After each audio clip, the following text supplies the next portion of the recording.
In today's video, I'm going to teach you how to lock an element in Canva.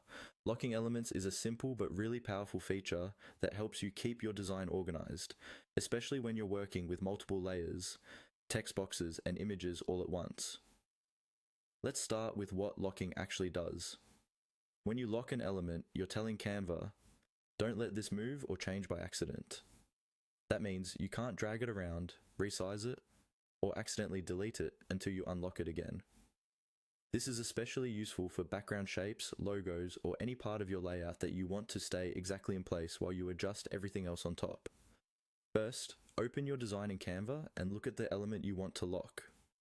This could be anything: a photo, a text box, a shape, or even a group of elements. Move your mouse over that element and click on it once so that it's selected. You'll know it's selected when you see a bounding box or outline appear around it, along with the editing toolbar at the top of the screen. With the element selected, shift your attention to the toolbar that appears above your design area. Here, Canva shows you different options like position, transparency, and more, depending on what you've selected. Among these options, you'll see a small lock icon. This is the button that controls whether the element is locked or unlocked.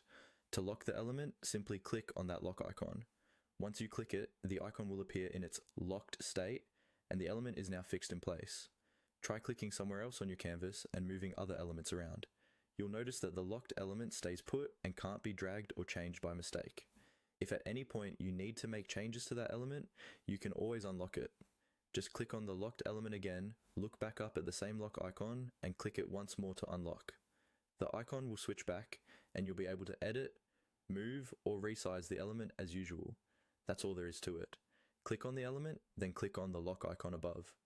Using this simple technique will make your Canva designs cleaner, easier to manage, and much less frustrating when you're working on complex layouts.